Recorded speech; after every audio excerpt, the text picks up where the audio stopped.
la dernière recommandation à l'Église. La dernière recommandation à l'Église. C'est-à-dire les dernières directives avant le jour J. Il y a ce qu'on appelle le jour J. Amen.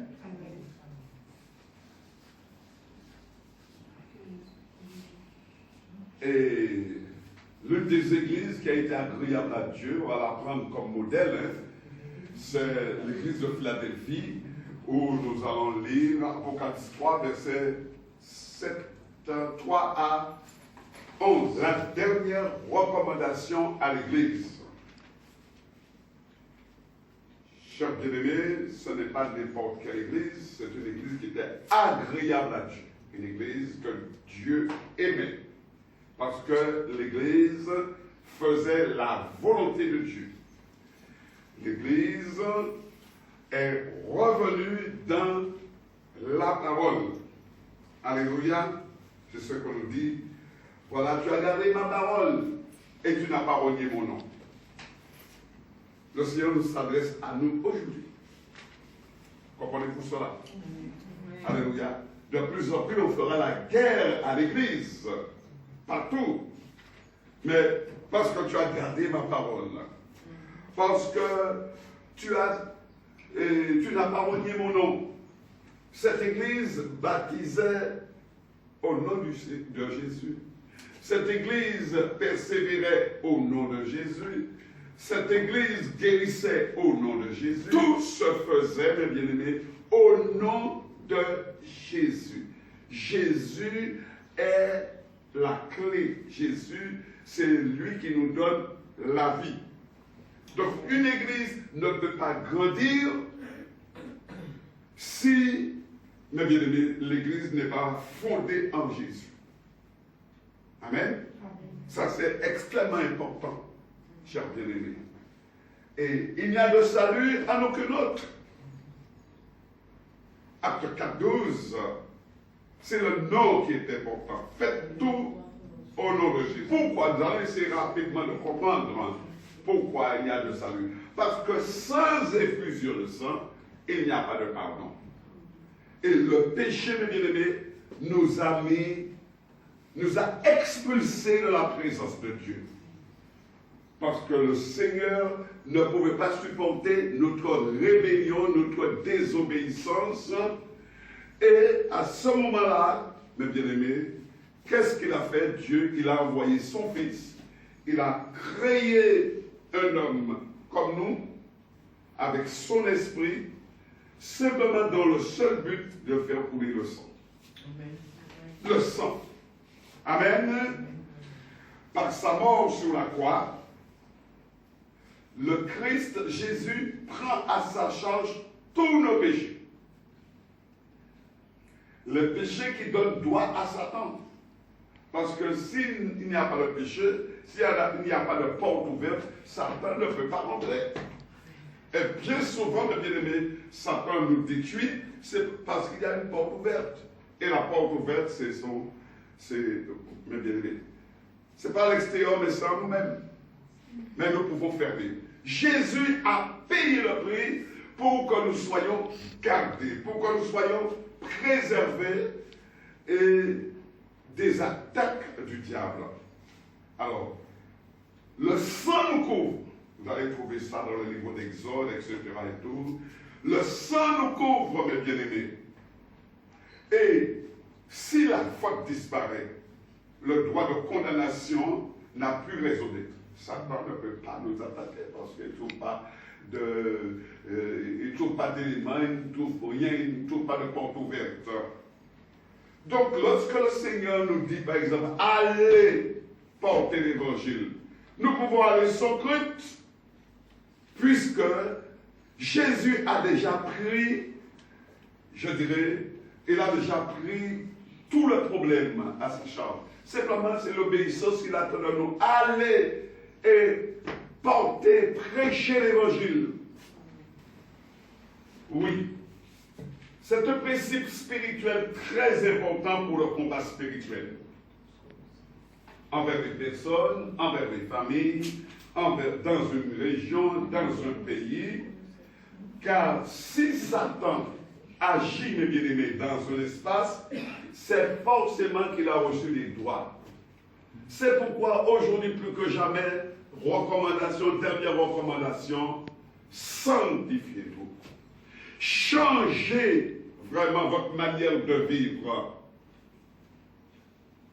Servez Dieu de tout votre cœur. Lorsque nous servons le Seigneur, lorsque nous faisons ce que Dieu nous demande de faire, nous devenons des instruments entre les mains de Dieu. Je ferai de vous des pécheurs d'âme. Amen. Je ferai de vous des pécheurs. C'est-à-dire que c'est vous qui irez et qui allez attirer les âmes à moi. Parce que j'ai déjà payé le prix. Le sang a déjà coulé. Je vous ai déjà pardonné. Mais si tu n'es pas pardonné, si tu n'es pas vraiment dans l'église véritable, tu ne peux rien faire. Hein? Tu es en train de perdre ton temps, tu es un suiveur. Alléluia. Parce que tu es à côté. C'est bon, c'est vrai, tu vas à l'église. Mais aller à l'église, ça ne va pas te sauver. Même tous les dimanches, ça ne va pas te sauver. Ce qui va te sauver, c'est de garder la parole, d'être dans la parole, de marcher selon la parole. Mais pour cela, il faut connaître la parole de Dieu. Amen. Amen. Alors, chers bien-aimés, la dernière recommandation, c'est, avant l'enlèvement, c'est aller et annoncer la parole. Apprenez-leur à vraiment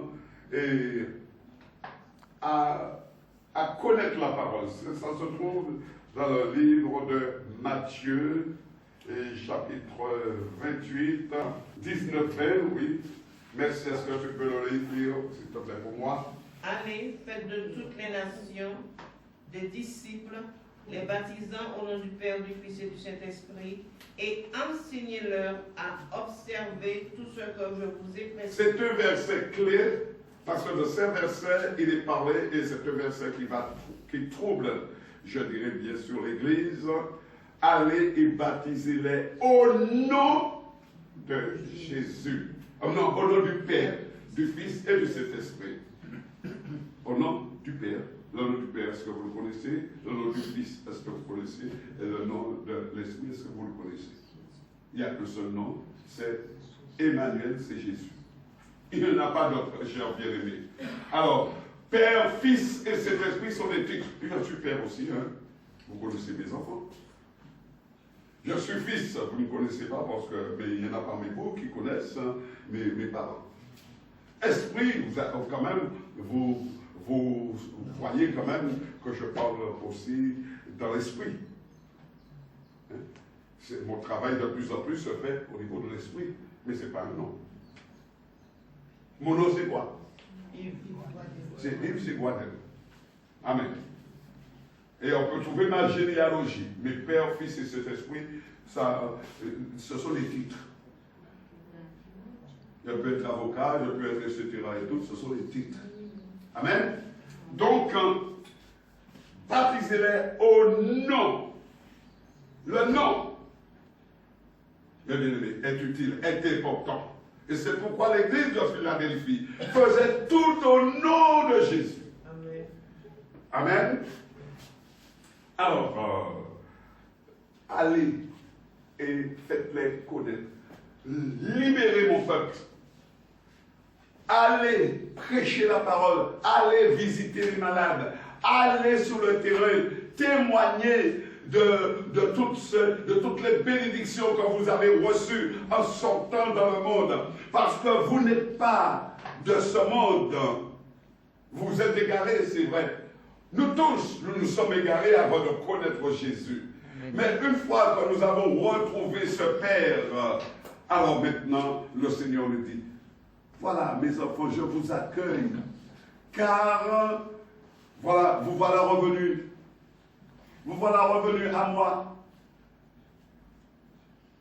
Autrefois, nous étions ensemble dans l'esprit, et je vous ai envoyé sur cette terre.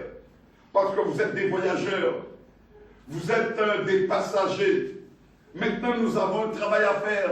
Voilà votre feuille de route. Voilà ce que vous devez faire maintenant. Chassez tous les esprits qui tiennent captifs mes enfants. Parce qu'il y a beaucoup de démons, beaucoup d'esprits qui sont dans les familles, qui sont dans les quartiers, qui sont dans les entreprises, là où vous vivez, qui sont dans le pays. Chassez-les maintenant.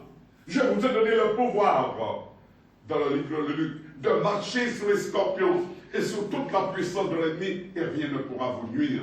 Je suis avec vous, dans le livre de Matthieu, chapitre 28, verset 19.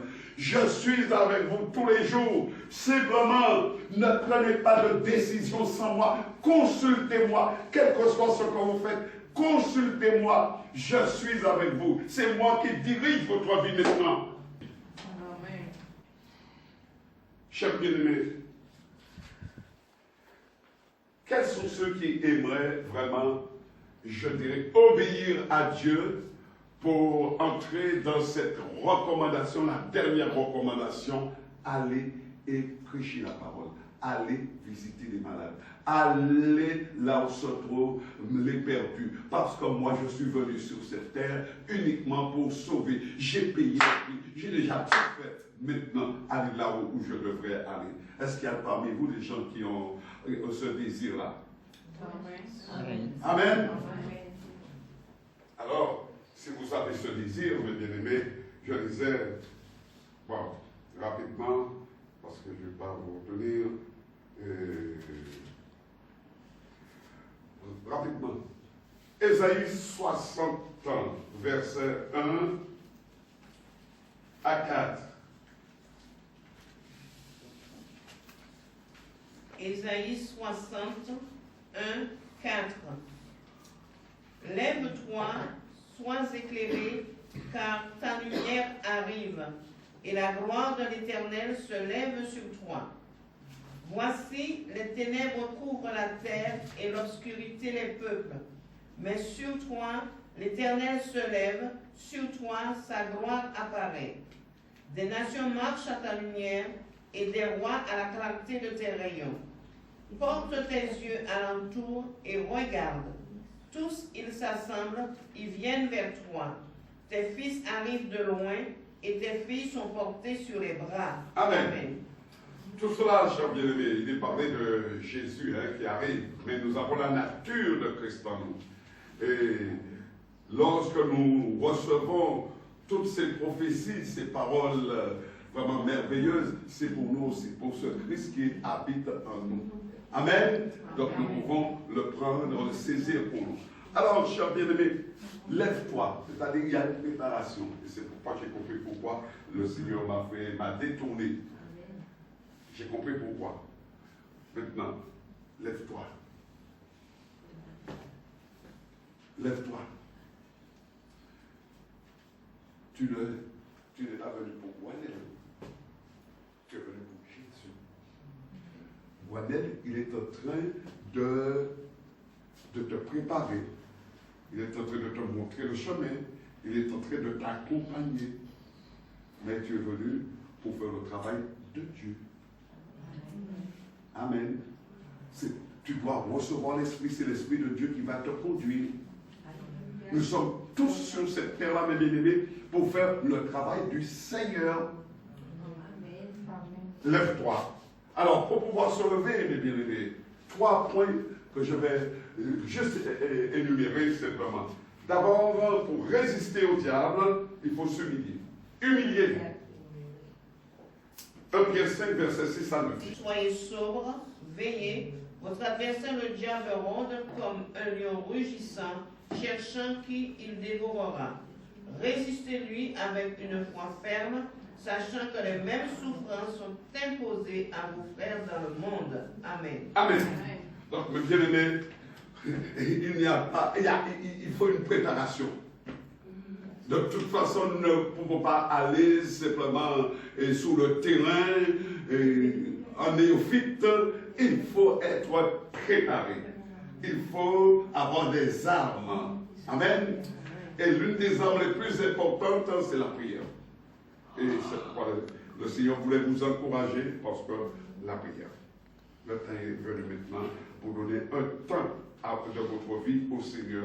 La prière, elle est essentielle. C'est dans la prière que vous allez recevoir les directives du Seigneur, les conseils du Seigneur. Dieu va vous parler, parce que ce n'est pas un monologue, la prière, mais c'est un dialogue. Dieu va vous parler. Amen.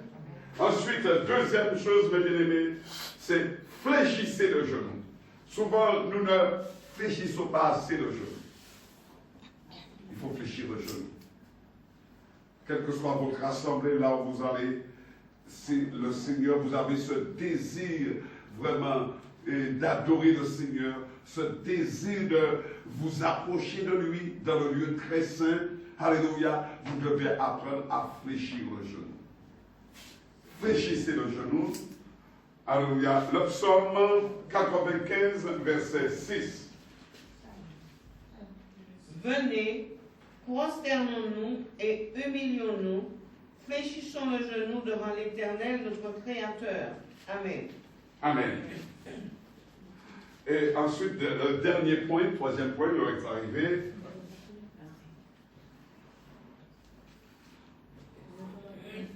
Découvrez la stratégie du diable.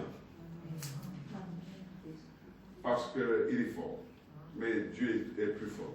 Amen. Mais ne sous-estimez pas le diable. Ne sous-estimez pas parce qu'il nous connaît. D'où viens-tu, Satan? Je viens de me promener sur toute la terre. Je viens voir vraiment tous ceux qui sont hypocrites dans les églises, tous ceux qui, etc. et tout ça. J'ai parcouru, j'ai vu, et j'ai envoyé mes démons pour pouvoir s'occuper d'eux. C'est une guerre atroce entre Dieu et Satan.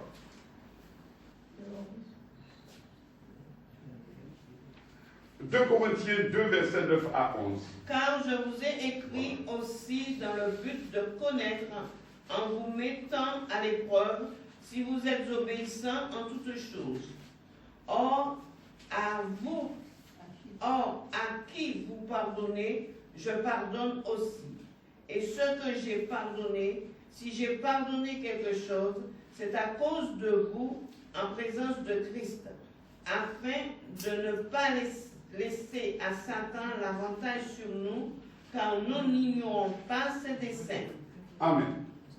Donc, chers bien-aimés, Satan va s'acharner à reconquérir les positions perdues.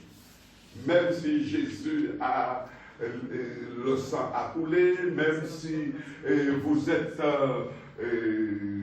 pardonné, Satan, il veut reprendre ses positions parce qu'il sait qu'il a perdu le combat. Parce qu'il sait qu'il sera vraiment en enfer. Et il veut entraîner un maximum avec lui en enfer. Amen.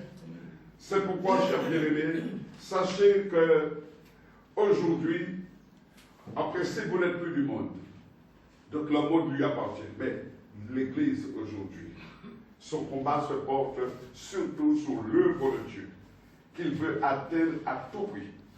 Amen. Mais une Église fidèle, et ce sera le mot de la fin, une Église fidèle qui garde les commandements de Dieu est capable de s'opposer au plan du diable. Apocalypse 3.10. Apocalypse 3.10.